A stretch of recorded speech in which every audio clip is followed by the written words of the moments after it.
Ya, buenas noches, ya estamos. Qué gusto, aquí estamos en nuestro programa favorito aquí, Don y Sabina. Bienvenida, Sabina Berman, ahí estás. Sí, hola John. Miguel Tinker, ahí estás ¿Qué con tal? ¿Cómo nosotros. están ambos? Saludos a todos. Un enorme gusto saludarte hasta Los Ángeles, estimado Miguel. Gracias, un Estimadas, saludo, saludarlos hasta México. sí, no, qué gusto que nos acompañes esta hora de tu valioso tiempo. Cuéntanos, por favor, Miguel, ¿cuál es tu lectura del escenario? ¿Podría todavía ganar Trump esta elección?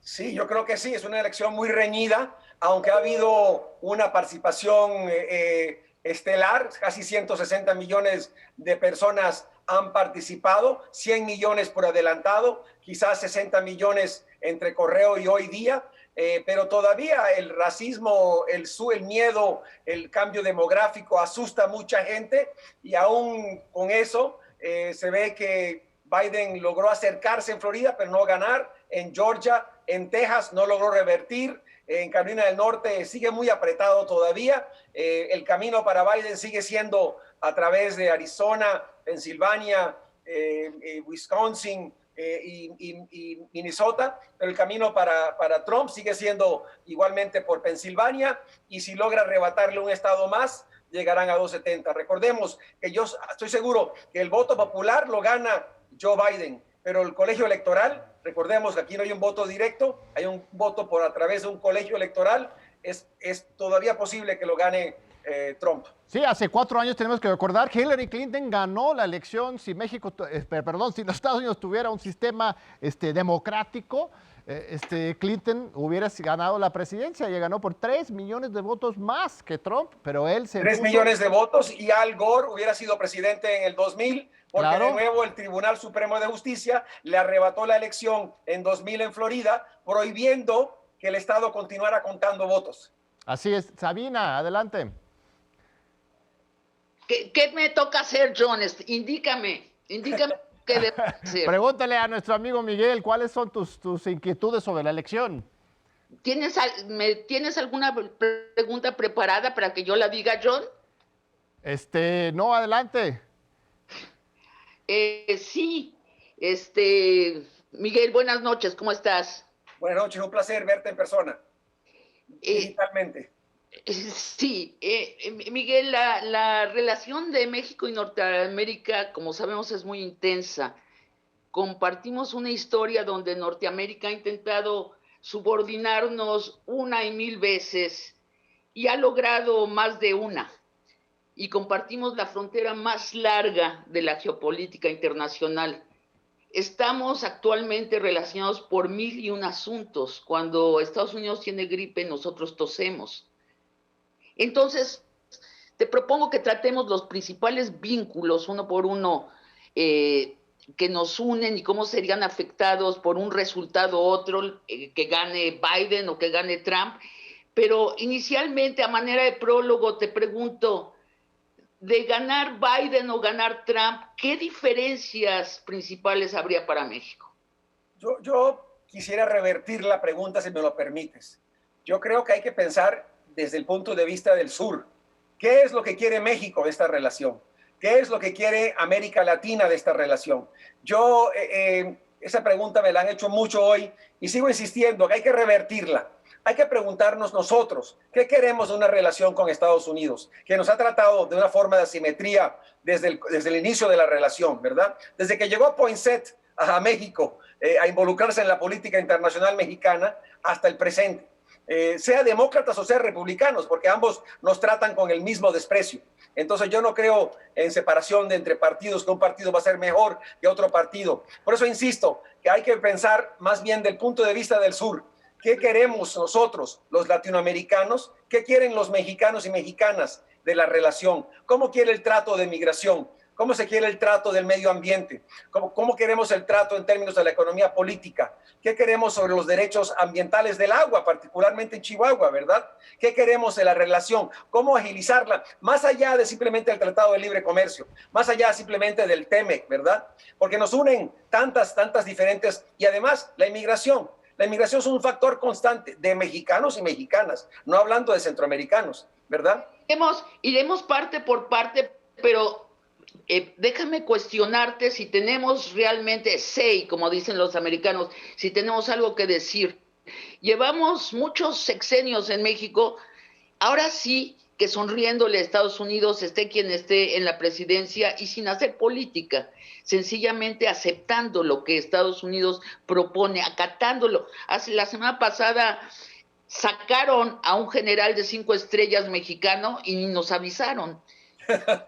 Claro, esa es parte de haberse asociado con la guerra contra el narcotráfico. Vayamos a Bush, vayamos a Calderón, ¿verdad? Vayamos a la relación íntima que hay entre los militares mexicanos y los militares norteamericanos, la relación por la inteligencia, por parte de la DEA. ¿Por qué está la DEA en México, verdad? ¿Qué hace la CIA, la DEA? No solamente la DEA, pero también la CIA. ¿Qué hacen los equipos militares norteamericanos en México entrenando? Yo en las reuniones que hayamos tenido en la UNAM planteaba que el tema de los militares y su presencia, tanto norteamericanos como mexicanos, era esencial para la cuarta transformación, para poder realmente recobrar esa soberanía, para poder entender esa realidad. Y cuando alguien me dice, bueno, pero Estados Unidos nos regaló Cienfuegos y a García Luna, ¿cómo que regalar? Eso es potestad de México investigarlos, es potestad de México juzgarlos, igual que sea Emilio Lozoya, igual que sea Cienfuegos, igual que sea Luis Videgaray. Y como, si te escucho bien, Miguel, estás diciendo que una eventual elección de Joseph Biden no implicaría una nueva oportunidad. Incluso yo, en lo personal, siento que podría ser peor. Ya lo puedo decir abiertamente porque pasó la elección. Yo temía decirlo antes porque no quería que me insinuar de que se tenía que votar. Que apoyabas a Trump. Exacto, que apoyara a Trump. La verdad es que para los mexicanos y los latinoamericanos allá en los Estados Unidos, en Los Ángeles, donde estás tú, por supuesto que un presidente Biden va a ser un poco menos agresivo hacia ellos que Trump, o para los cubanos, etcétera. Pero para México y para América Latina geopolíticamente, Biden ha presumido de manera muy clara que él fue autor del Plan Colombia, ¿no? Bueno, que él fue diseñador de Colombia viene con muchas madrinas y muchos padrinos. Bueno, él era uno de ellos. Fue promotor, sin duda. Y lo menciona como algo del cual está orgulloso. Así es, y el Plan Mérida mismo, la herencia de la deportación masiva de mexicanos en particular por el gobierno de Obama, donde sirvió Biden como vicepresidente.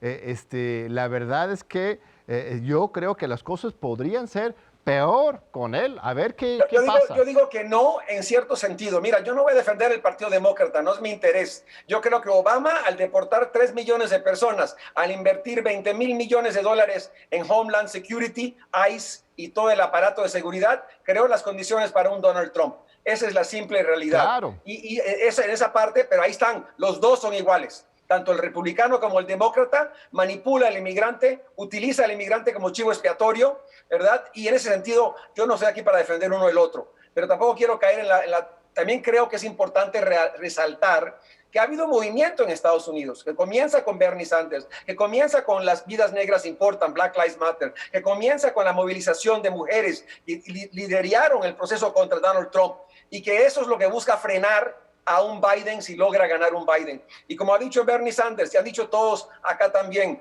la lucha no es simplemente derrocar a un Trump, la lucha es organizar un movimiento social, organizar un movimiento popular y llevar a un cambio fundamental, porque inicialmente el Partido Demócrata y el Republicano son dos caras de la moneda. En eso no cabe duda. Igual en lo que se refiere a la política internacional hacia América Latina. Podemos ver país por país, intervención norteamericana en Guatemala por los republicanos, en Cuba o en República Dominicana los demócratas, etcétera, etcétera.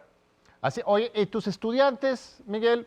O sea, la nueva generación, los jóvenes de Los Ángeles, ¿tienen otro chip, otra visión del cambio político en los Estados Unidos, una visión más latinoamericana, más de transformación, de socialismo de Bernie Sanders, o estoy en fantasía sobre ese tema? Yo creo que todavía falta profundizarse. Yo creo que sí ha habido un acercamiento con los planteamientos sobre educación gratuita, medicina gratuita, residencia, hogar, todo lo que es en realidad parte de un proyecto socialista. Pero al llamarlo socialista comenzamos con la Guerra Fría. Pero si propones educación gratis, todos están en apoyo. Si propones salud gratis, están en apoyo. Si propones acceso a vivienda gratis, están en apoyo. Si propones defender el medio ambiente y a los inmigrantes, están en apoyo. Entonces creo que depende de cómo lo vas a formular, de cómo lo vas a plantear. Y creo que eso es lo fundamental para entender a qué está dispuesto el pueblo. Miremos solamente la campaña de Bernie Sanders. Logró establecer más base entre latinos y latinas que la campaña de Biden. ¿Por qué? Porque no estaba ligado a ese proceso de deportación, no estaba ligado a ese pasado. Había una persona que no cargaba ese peso y por lo tanto representaba algo muy distinto. Pero veamos también, ¿verdad? En la campaña en Florida, a Biden, que no tiene nada que ver con la izquierda, lo plantearon como aliado de Maduro, lo plantearon como aliado de Ortega, lo plantearon como aliado de Castro, del hermano de Raúl Castro. O sea, aquí la Guerra Fría está de nuevo candente.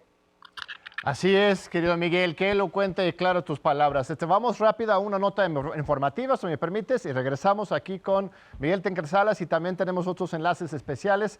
No se vaya.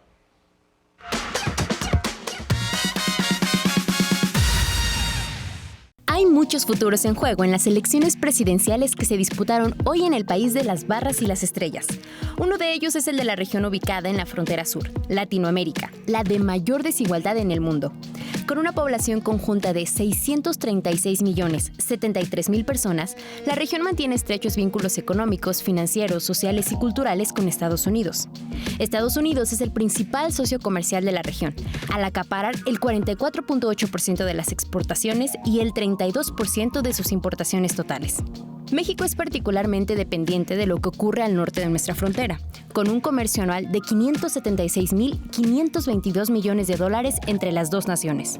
El tema migratorio es también clave, ya que hoy viven 60.6 millones de personas de origen latino en Estados Unidos, siendo la minoría étnica más numerosa del país al representar el 18.5% de la población total.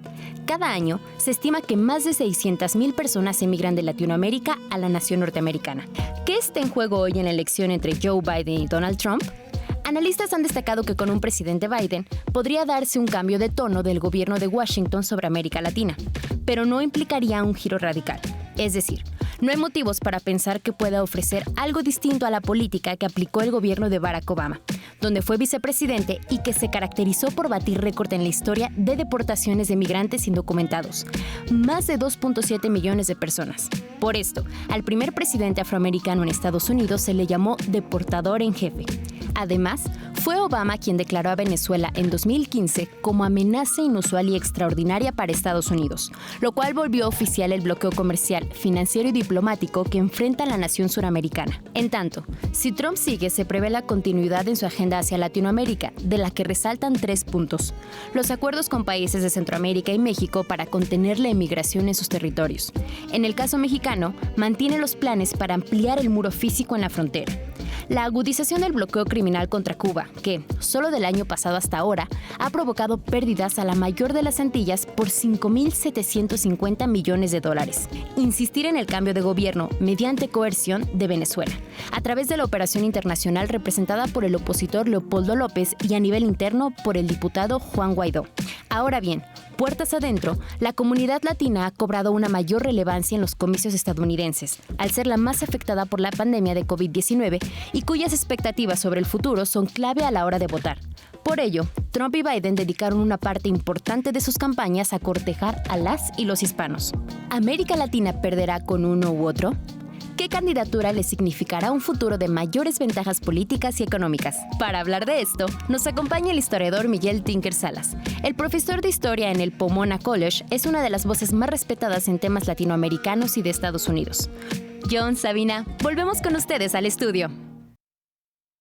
Pues aquí seguimos con Miguel Tenker Salas, acompañándonos desde Pomona, en Los Ángeles. Muchas gracias, Miguel. Sabina, ahí estás, ¿verdad? Es que perdimos un segundito la comunicación, pero ahí estás, ¿verdad? Sí, acá estoy. Ah, perfectísimo. Pues estamos hablando sobre pues, la no diferencia entre Biden y Trump, pero levantaste la mano por ahí, Sabina. Querías intervenir sobre ese tema, si no me equivoco. No, quiero preguntar, Biden y Trump tienen la misma política antiderechos de migrantes. Tú dices, Miguel, nosotros tenemos que ser proactivos, tenemos que exigir. ¿Podemos exigir algo en cuanto a nuestros migrantes? ¿Podemos replantear el marco de referencia? La verdad que nuestros migrantes, los mexicanos que cruzan a Estados Unidos, es el producto de una invasión norteamericana a través del TLC de nuestra industria. Se barrió la industria mexicana, entonces los desempleados cruzan a Estados Unidos. Esta es la historia que nunca hablan los norteamericanos y que los mexicanos también dejamos de hablar hace 30 años de esta historia. ¿Tú crees que es momento de remarcarla o ya es demasiado tarde? Yo creo que es un momento de remarcarla porque la inmigración no solamente es la mexicana. Vayamos a Tijuana, a Nogales, a Ciudad Juárez, a una comunidad internacional de cubanos, de centroamericanos, salvadoreños, hondureños, guatemaltecos, de venezolanos, de gente de toda África, de Asia. Me asombra cada vez que voy a Tijuana ver la cantidad internacional que hay en la frontera ya, ¿verdad? Que pasan de Tapachula y que buscan entrada por el Golfo o por el Pacífico. Creo que es importante que México podría jugar papel importante en el continente, planteando temas como un acuerdo regional, una visa humanitaria, un documento que legalice a las personas para que no vivan siempre en estas tinieblas donde están siempre robados, asesinados o hostigados por las autoridades. Lo he visto en carne propia viajando a Tapachula en muchas ocasiones y creo que es importante que México juegue un papel en ese contexto. ¿Crees que puede liderar México esa resistencia al centro del imperio? No creo que no tiene que ser como tal resistencia, pero tiene que ser una voz. Tiene que ser una voz conjunto con los inmigrantes, escuchándolos, oyéndolos, porque son factor fundamental en la economía. Las remesas que envían son un pilar fundamental de la economía mexicana. ¿Cómo no darles también más amplio proyección y voz y en este contexto una respuesta? Si me permites, Miguel, regresemos un segundito al sistema político en los Estados Unidos, porque yo siempre insisto aquí en los medios mexicanos que los Estados Unidos no es un ejemplo en absoluto en materia democrática. O bueno, cifras básicas. Joe Biden ha gastado 1.5 mil millones de dólares, son 30 mil millones de pesos, solo él en la campaña, y Trump un poquito menos. Es la elección más cara de la historia de la humanidad, la cantidad de recursos. Y lo peor es que ese dinero no se gasta en un electorado nacional, sino todo se va enfocado hacia pequeños condados en estados bisagra para intentar inundar con propaganda a pequeños grupos de personas que van a decidir quién gana, quién pierde. Más de 5 millones de personas en los Estados Unidos no tienen derecho al voto porque estuvieron en la cárcel en algún momento u otro. La mayoría de ellos son afroamericanos, son latinos. Hay una prohibición, bueno, una disenfranchisement, pues le quitan los derechos electorales al voto a una gran cantidad de la población. ¿Los Estados Unidos tiene algo de ejemplar en materia democrática? ¿Algo? Yo no sería la persona que te va a decir que el colegio electoral, un sistema creado por hacendados y terratenientes para asegurarse que el voto popular no fuera contado, es un modelo político para cualquier país. Pero eso es lo que se nos ha vendido, ¿verdad? El modelo norteamericano, el American Way of Life, el modelo social, cultural. Sin tener que disparar una sola bala, se puede intervenir en un país con ideas, conceptos, porque hay una élite también que quiere cooperar y quiere ser parte de eso, ¿verdad? Entonces sí, por supuesto. Cuando la elección va a llegar a 4 estados, Arizona, Pensilvania, Wisconsin y posiblemente Minnesota o Michigan, si esa es una elección, ¿verdad? Y probablemente Biden gane el voto popular, igual que lo ganó anteriormente Hillary Clinton. Y la realidad es que si Trump gana, va a ganar sin el voto popular, sin tener la legitimidad de un voto popular. Y creo que eso demuestra de nuevo, pone en evidente lo que es la democracia estadounidense. Y el voto, adelante, Sabina, sí. De mexicanos, 11 millones de mexicanos sin documentos que están allí en las sombras y que no tienen derecho a votar a pesar de que pagan sus impuestos cada que compran algo. Y quién sabe cuántos otros millones de ilegales, de gente sin documentos, están en Estados Unidos. Y hablando de élites, la verdad es que a mí me duele esta elección especialmente porque el Partido Demócrata tenía un candidato realmente de cambio, realmente enérgico, eléctrico, que representaba un viraje en Estados Unidos, y fue intervenida la elección del Partido Demócrata por la élite comandada por Obama, por el expresidente Obama, y fue sacado del juego Bernie Sanders. ¿Tú crees que Bernie Sanders pudo haber ganado esta elección? Es una pregunta que me he hecho todo el día. Es una pregunta, dada lo que ha sido esta elección, lo reñido, y tengo ciertas dudas que hubiese podido ganar.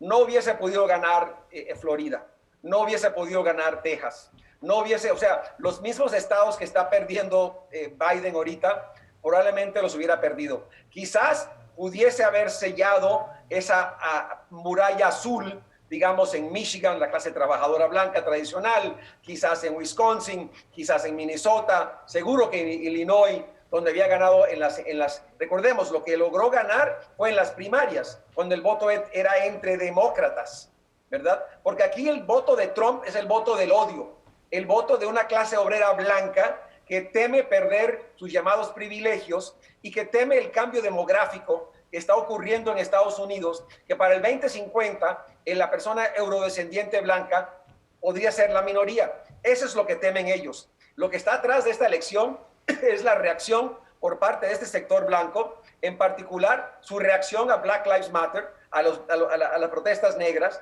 Esto es una contrarreacción a lo que podría ser la nueva imagen de Estados Unidos. O sea, no votan por Trump como la gran figura, votan por Trump por lo que representa. A ver, estamos recibiendo aquí en las redes, muchos, no sé si sean mexicanos de México en los Estados Unidos. Sí, la pregunta. Sí. La pregunta. Miguel, pero también es el voto del odio en el sentido que Trump es el gran destructor del sistema, ¿no? Claro. Es un hombre ignorante, benditamente ignorante, en el sentido que va destruyendo sin siquiera darse cuenta que va destruyendo, y hay un tremendo odio de la clase proletaria blanca americana y de otras áreas también de cierto empresariado que odian el sistema. Lo quieren destruido, no saben qué quieren, pero quieren destruir todo. Y se ha representado él como el gran defensor, porque aquí tenemos un hombre que heredó su dinero, que es un mal empresario, ha declarado bancarrota 6 veces, se representa como un gran empresario y ahora como gran defensor de la clase obrera blanca. Las contradicciones son tan evidentes, pero no importa, el miedo es lo que gobierna y el miedo lleva a la gente a votar. Perdón. Pero yo creo que va más profundo, Miguel. Mira, la cultura política estadounidense dominante, más allá de solamente los blancos, ¿no? Pero esa cultura quizás que viene de ahí, es profundamente hipócrita. La manera en que los políticos se intercambian, debaten, discuten en los Estados Unidos, siempre me ha impresionado por lo falso que es. Y una cosa que ha logrado Trump de manera reaccionaria, fascista, derechista, reprobable, era romper con esa cortina de humo de la hipocresía absoluta. Habla feo, pero habla en cierta manera comprensible y auténtica desde su punto de vista. Porque lo que yo estoy viendo es que hay muchos, digo, en las redes, Miguel, estamos recibiendo una cantidad de apoyo a Trump, me impresiona. En mis propias redes, en las redes del Canal 11, la gente lo quieren, incluso aún a pesar de saber sus valores tan espantosos. Yo creo que tiene algo que ver con eso. Les pido, por favor, que piensen en sus parientes y de la diáspora que tienen que enfrentar esta triste realidad, sí, ¿verdad? Donde enfrentan diariamente el hostigamiento, cuando Trump amenaza con utilizar ICE para ir a comunidades a hacer redadas antes de la elección, ¿verdad? Para deportar a mexicanos y mexicanas. Por eso para mí es incomprensible, sí, que una persona mexicano apoye a cualquiera de los dos, ¿verdad? Pero que decir que Trump es mejor también es no entender la realidad que existe en este país. Miguel, y también se dice, estaba viendo la televisión norteamericana, y se prevé que el 50% de los hombres latinos van a votar por Trump, que es otra incongruencia, que si uno no toma en cuenta el odio en este caso, el odio a las mujeres, uno no entiende esta identificación de hombres que hablan en español, después de todo lo que ha dicho él de los hispanohablantes, que se puedan identificar con una figura tan misógina. Pues claro, pero también creo que hay que romper este esquema del voto latino. No hay tal cosa como el voto latino. El latino es un mosaico. El latino es el mexicano de Arizona, la mexicana de California, el cubano o el puertorriqueño de Florida, el puertorriqueño y dominicano de Nueva York. No hay un voto latino. Por eso creo que nos creamos siempre un error falso al decir, el voto latino no salió. Bueno, es que no hay un voto latino. Lo que hay son intereses, hay cuestión nacional, de origen nacional, generacional, de género. Aún cuando tú decías que un número importante de hombres, el 73% de mujeres apoya a Biden. Eso me refiero a mujeres latinas. O sea, ellas perciben mucho mejor la triste realidad de un señor que dice abusar mujeres, ¿verdad? Y entienden cuando él habla de forma misógena hacia las mujeres, lo entienden. Entonces creo que es importante romper el esquema del voto latino. El voto latino es un mosaico que representa clase social, género, generación, generación en que salió de la América Latina, generación en que entró a Estados Unidos, y la postura social, porque mucho trabajador mexicano, sea cocinero, o sea empresario, se considera empresario, y por lo tanto se le ha vendido la noción de que Trump es el representante de los empresarios. Claro. Y eso es lo que también afecta al voto latino. Pero creo que hace falta tremenda educación sobre este tema, tanto en México como en Estados Unidos. Pues vamos a un breve corte, estimado Miguel. No te vayas y no se vayan ustedes del amable público. Regresamos ahorita en unos minutitos para seguir con Miguel Tinker y este análisis sobre las elecciones todavía en curso en los Estados Unidos esta noche.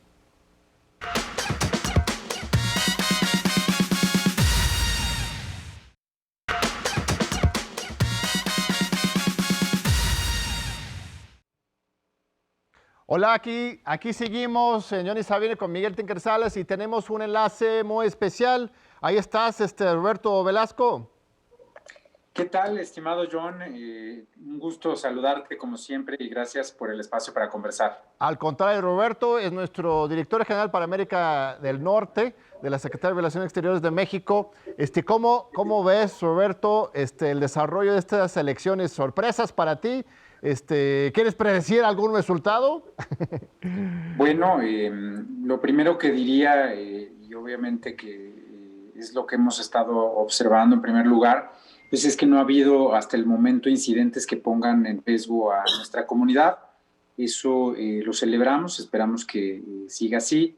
Nuestros consulados y la embajada en Estados Unidos están muy al pendiente de cualquier situación de este tipo que pudiera surgir. Por otro lado, bueno, pues estamos observando los resultados conforme van saliendo de manera muy puntual. Estoy todavía aquí en la Cancillería, como podrás ver, pues estaremos esperando a que haya un resultado oficial para hacer cualquier pronunciamiento, como lo dijo el presidente hoy en la mañana. Sí, como no, y el asunto aquí es que el resultado oficial podría esperar un buen tiempo, ¿verdad, Miguel? ¿Qué nos cuentas? ¿Cuándo vamos a saber realmente un resultado ya oficial de las elecciones en los Estados Unidos? Todo ahorita son proyecciones, porque incluso todavía en estados como Pensilvania pueden contar hasta el viernes. Entonces, lo que estamos viendo son proyecciones que los medios están elaborando en base a los votos que se han emitido, pero recordemos que hay millones de votos que fueron por anticipado, que algunos estados no pueden contarse hasta que cierre las urnas. O sea, cuando cierran a las 7 o cierran a las 8, pueden comenzar a contarlas. Entonces va a demorar todo el proceso. Como digo, habrá proyecciones, pero todavía no hay un voto formalmente oficial. Adelante. Nuestros consulados en caso de que haya disturbios. Se teme que el presidente Trump se declare ganador hoy en la noche, rompiendo todos los protocolos y todas las reglas de la democracia. se espera que salgan trumpistas a la calle con metralletas, se esperan que salgan demócratas a defender el conteo de votos. ¿Qué tiene previstos nuestros consulados para nuestros connacionales? Bueno, como decía, hasta el momento no ha habido realmente percances de esa naturaleza. Llevamos desde el día de ayer observando de manera permanente en todo Estados Unidos. Tenemos en todos los consulados guardias que están disponibles para cualquier persona que tuviera alguna emergencia y que requiriera de asistencia. Y tenemos también un centro integral de atención al migrante que está recibiendo también llamadas 24 horas en caso de que se registrara también cualquier situación en la cual alguien requiriera de asistencia de nuestros consulados. Ahora, ¿son situaciones excepcionales? O sea, ¿tienen más guardias que de costumbres, más respondedores de teléfono, o es lo usual? No, estamos en este momento con una guardia especial en todos los consulados. Simplemente, pues te diría que hay consulados donde hemos estado trabajando de manera parcial por la situación de la pandemia. Sin embargo, en este momento en todos los consulados hay un encargado que puede responder y en el CIAM tenemos al personal de lleno a la espera de cualquier llamada que pudiera llegar. Una última pregunta, Roberto. Algunos han dicho que con la visita de López Obrador a la Casa Blanca con Donald Trump hace unos meses ya, López Obrador estuviera de alguna manera más cercano a Trump que a Biden, y si Biden ganara, se desquitaría o se vengaría, o que de alguna manera u otra nos iría mal a México con un presidente Biden. ¿Es cierto esa especulación que existe? Es una muy buena pregunta, John. En primer lugar, nosotros lo que hemos venido diciendo y lo seguiremos insistiendo en ello, nosotros no somos parte del proceso electoral, somos respetuosos a la decisión de manera soberana que toma el pueblo de los Estados Unidos, y vamos a trabajar por el bien de México con cualquier partido que gane, con cualquier candidato que gane, llámese en la elección a presidente, a gobernadores y por supuesto en el Congreso. Esa es nuestra función. Y en cuanto a la visita, yo creo que pues fue una visita de Estado, como lo dijo el presidente, una visita en la cual se tuvo una agenda muy clara, y creo que eso también todos allá lo tienen claro, y no veo pues realmente que haya en ese sentido otra reacción más que entender pues que estamos haciendo el trabajo que nos corresponde como gobierno hacer por nuestra gente. Pues muchísimas gracias, Roberto. Estaremos en contacto contigo mientras se vaya desarrollando la jornada electoral, los resultados definitivos. Espero que vengas aquí mismo al estudio, un próximo programa para analizar el futuro, claro, las relaciones entre México Encantado. y Estados Unidos. Por supuesto, John. Sabina, excelente noche. Hasta luego, Miguel, también. Muy bien. Un fuerte abrazo. Pues aquí seguimos, Miguel. ¿Qué opinas? El gobierno mexicano tendría, pues me parece correcta la cautela, pero en un momento dado, pues tendríamos que felicitar a uno o al otro como ganador en su momento, o esto no se va a decidir hasta en enero. Algunos dicen que hasta enero, porque es enero cuando se va a contar. Recordemos que Donald Trump ya dijo que si yo no gano fue ilegítimo. Entonces, igual lo dijo en el 2016 también. Entonces, bajo la amenaza de posible litigio, si en Pensilvania los votos están muy apretados, ya vimos, por ejemplo, en Texas, en el condado de Harris, que querían eliminar 127,000 votos y fueron a los tribunales para hacerlo. Entonces, también sabemos que en otros estados también ha habido algunas acciones legales que podían impedir el conteo del voto completo. Un juez federal dictó hoy que el sistema de correo tenía que buscar 300,000 votos que no habían sido entregados todavía, y el sistema de correo se negó a hacerlo. Entonces, todavía hay muchas cosas. Podría haber litigio por parte de Trump, pero también lo podría haber por parte de Biden, que podía demorar este proceso y y de nuevo, lamentablemente, iría al Tribunal Supremo de Justicia, donde ya sabemos hay una mayoría republicana. Yo creo que hay que romper un poco la idea monolítica que nos va a ir igual con Trump que con Biden. Por lo menos en un aspecto no nos va a dar igual.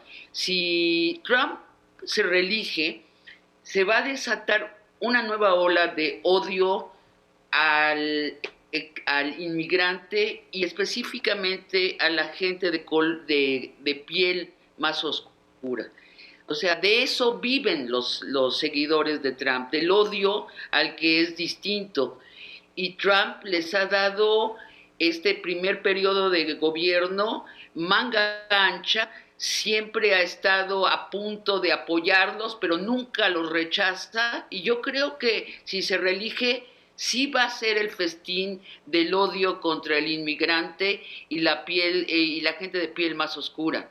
Yo no lo dudo, pero también creo que la resistencia está bien organizada. También creo que existe dentro del movimiento afrodescendiente, el movimiento inmigrante, el movimiento latinoamericano, que existen ya vínculos de relación y también hay formas de resistencia mucho más elaboradas que ha habido en el pasado. O sea, pero sí, tengo cierto lo que acabas de decir, que los grupos militantes armados supremacistas se van a enarbolecer con una victoria de Donald Trump y van a aumentar sus filas, van a reclutar nuevos miembros y siguen siendo, y recordemos, no solamente tienen grupos de milicianos armados, también tienen penetrado al ejército, también tienen penetrado a la policía. Recordemos que hubo policías apoyando a estas acciones. Entonces sí, hay un gran temor. Aquí se ha resquebrantado el tejido social. Eso es fundamental. Pero como política de Estado por parte de Donald Trump para tratar de romper porque él estaba muy contento con sus 44% de aprobación. Él sabía que con 44% de aprobación consolidada, él podía agregarle 3 y 4 y ganaba. Y a eso le ha tirado todo, le ha sido su meta los últimos 4 años. Yo quiero reunir esta noción, la quiero reunir con otro aspecto. Ahora en política, en relaciones exteriores de Norteamérica. Durante el periodo de Trump, por primera vez en la historia reciente de Estados Unidos, las agencias de seguridad norteamericanas se han permitido capturar agentes del más alto nivel de la seguridad mexicana. Es una cosa, había una especie de omertá entre las agencias de seguridad norteamericanas y las mexicanas. Yo vivo esto con sentimientos mezclados, porque no me parece tampoco que nuestros gobiernos protejan a nuestros delincuentes como García Luna o presuntamente delincuencial general Cienfuegos, pero sin duda parte de este desprecio a lo diferente, a lo extranjero, es la actitud de las agencias de seguridad norteamericanas que han roto todos los pactos previos con México y están haciendo eso, capturando gente de nuestra seguridad. Podemos ir al cartel de Guadalajara, podemos ir a Quique Camarena, podemos ir a lo que pasaba en los años 80, donde en realidad ese proyecto ya estaba en función, o sea, ya operaban abiertamente y en cierta forma lo siguen haciendo, al menos de lo que yo sepa.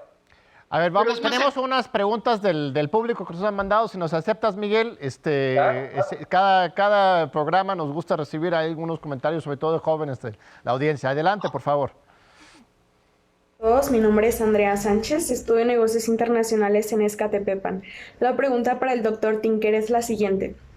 A partir de que estamos viviendo una doble crisis económica y epidemiológica, ¿cuál cree usted que sería el motor que impulse a América Latina a renovar o reactivar nuestra economía posterior a las elecciones de Estados Unidos? ¿Qué papel jugaríamos nosotros dentro de todo esto? ¿Seguirían tomándonos como un patriota cero? Gracias. Adelante, Miguel. Bueno, yo creo que la recuperación económica va por el vía de la pandemia. Hay que resolverlo mano a mano. Es imposible pensar que vamos a regresar al nivel económico que teníamos anteriormente con la apertura y con todo lo que implica y nuevos proyectos mientras todavía tengamos la pandemia, sabiendo que estamos ahorita en segunda vuelta. Acá en Estados Unidos, 100,000 casos al día o incluso hoy día 1,000 personas mueren al día. Veamos lo que ocurre ahorita en Italia, Francia, Portugal, Inglaterra, España. O sea, están volviendo a cerrar la economía. Creo que hay que pensar en cómo se va a resolver este tema y recordar que esta pandemia es una de muchas que vendrán, ¿verdad? Hay que buscar otros mecanismos también para entender que esta pandemia no es simplemente un caso singular. A mí me parece impresionante lo que señalas de los movimientos sociales en los Estados Unidos, que aún en este contexto, en que todo el mundo tendría que estar resguardado, se ha generado, pues lo que se ha dicho, no sé si estás de acuerdo, el movimiento social más grande de la historia, por lo menos reciente, de los Estados Unidos. O sea, demuestra un coraje social. También lo hemos vivido en América Latina, en Bolivia ahora, pero ¿es real? ¿Eso lo sientes? ¿O es nada más una llamarada, una reacción, justamente ese encierro y trumpismo? ¿Tiene pies Black Lives Matter para realmente cambiar los Estados Unidos en los siguientes 10 años, que digamos? Todavía creo que hay muchos retos. La pregunta que nos hacemos, ¿es un momento o es un movimiento? ¿Es un momento o es un movimiento? Hay auge, hay de nuevo, no se logra incrementar el apoyo. Sin duda, pero hay que recordar que los grandes movimientos de derechos civiles fueron los inmigrantes en 2006, 2007, millones y millones y millones de personas, pero porque éramos latinos se nos menospreció, ¿verdad? Entonces ahora sí, ahora tenemos afrodescendientes con muchos aliados. Lo diferente del movimiento afrodescendiente ahora es que incluye aliados blancos, aliados latinos y asiáticos, que anteriormente no incluía de una forma tan masiva. Entonces creo que sí, hay en toda mi vecindad hay avisos que dicen Black Lives Matter, las vidas negras importan. O sea, se nota, se siente una solidaridad palpable. Creo que es importante resaltar y ahora la forma es ligarlo a temas inmigrantes latinos, a temas del racismo, a temas medioambientales, a temas de género, porque el movimiento tiene que ser amplio, no puede ser simplemente un solo tema. Sí, yo creo que eso es la verdadera esperanza en los Estados Unidos, lo que viene de abajo más allá del resultado electoral. Adelante, Sabina. Sí, Miguel, creo que describes muy bien el lado demócrata de Estados Unidos, que además es el lado que cubren los medios, la mayoría de los medios. Pero si tú te asomas a Fox News, que es esta, que te muestra el otro Estados Unidos, ves también una aglomeración de lo que podría ser un movimiento precisamente en el sentido contrario. ¿Sabes? Últimamente he estado viendo tarde Handmaid's Tale, ¿no? La historia de la criada, esta maravillosa saga de Margaret Atwood llevada a la televisión, y estaba yo pensando, es que allí plantean un golpe de estado de los republicanos religiosos, y de verdad que cuando ves Fox News dices, ellos están también creando un movimiento hacia eso, hacia tomar el poder definitivamente. En síntesis, ¿tú crees que puede haber una conflagración, tal vez no enorme, pero sí llegar a los balazos en Estados Unidos a raíz de esta elección? Yo me obligo semanalmente a ver Fox News, porque tengo que saber lo que dice el otro lado. Tengo que ver lo que dice Lauren Ingraham, tengo que ver lo que dice Tucker Carlson. Me obligo a verlo, aunque lo detesto, pero me obligo a verlo, porque tengo que saber. No solamente quiero oír de lo que me interesa. Y sí, por supuesto, Fox News creó este movimiento. Fox News no tiene nada que ver con news, tiene que ver con crear un movimiento, reconociendo, como lo hizo el fundador, que los medios de comunicación son el vehículo a través del cual se puede formar y darle voz y conciencia a un movimiento. En ese sentido estoy 100% de acuerdo. El tejido social se está resquebrantando en Estados Unidos. Sin duda hay una guerra cultural ya, hay una guerra política ya. Aún no, digamos, con armas en las calles, pero sí existen grupos que están preparándose para eso. ¿verdad? Y eso es tenebroso, eso sí da momento de reflexión, porque sí existen dos diferentes visiones de este país, y mucho más que dos visiones, pero hay claramente una visión de un país que va a cambiar demográficamente en los próximos 30, 40 años, y un movimiento que quiere obstaculizarlo. Muy bien, hay una pregunta aquí que creo que te va a interesar, Miguel. Ricardo Dávalos nos manda una pregunta sobre la política energética. ¿Lo tienes por ahí, A ver, lo voy a leer porque es muy interesante. Considerando los próximos años el declive de la revolución energética, a ver, ¿sí lo tienes? ¿Lo tienes? Adelante, por favor. Muy buenas noches, mi nombre es Ricardo Dávalos y quisiera plantear lo siguiente. Considerando que en los próximos años se prevé el declive de la revolución energética en Estados Unidos y con ella el fin de la soberanía energética en este país, y ante la posibilidad de que Donald Trump se reelija para otro periodo presidencial, ¿cuáles son las oportunidades, pero sobre todo, cuáles son las amenazas que esta situación representa para los países petroleros latinoamericanos, particularmente México y Venezuela? Muchísimas gracias. Miguel. Bueno, yo creo que todos los países productores de petróleo enfrentan múltiples retos. Primero, el cambio climático. Segundo, el cambio económico hacia energía renovable, el uso de carros nuevos de batería. Pero la triste realidad es que para el tercer mundo, para el mundo que habitamos nosotros, la gente va a usar carros todavía por décadas y décadas y décadas, porque no existe el capital para hacer una transformación de esa clase. Entonces creo que lamentablemente seguiremos contaminando, seguiremos utilizando, y el petróleo seguirá siendo factor esencial de la economía. ¿Y esto implica más imperialismo entonces en Venezuela? Bueno, sí, no, ¿Qué va a ocurrir en Venezuela, pues, Miguel? Tú que conoces tanto de ese pueblo, de esa historia y lo que está pasando ahí.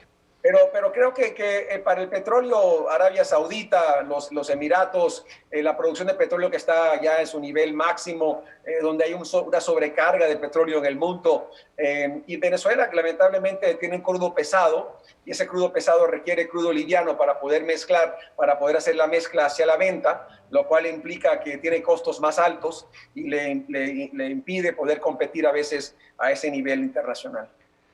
¿Tienes una pregunta, Sabina? Y no, te iba a comentar, Miguel, que la semana que terminó el domingo ha sido la de ventas más altas de armas en la historia de Estados Unidos. Sí, claro, 17 millones. 17 millones de armas se han vendido en los últimos mes y medio.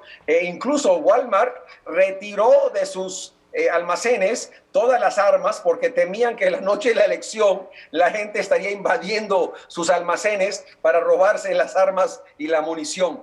Después la regresaron, pero no obstante se han vendido casi 17 millones de armas de alto, bajo y mediano calibre. Miguel, nada más el comentario para cerrarlo, es que yo creo que no estamos calculando bien el efecto de esta pandemia. Creo que estamos iniciando un periodo de gran furia en las calles de todas las ciudades del mundo.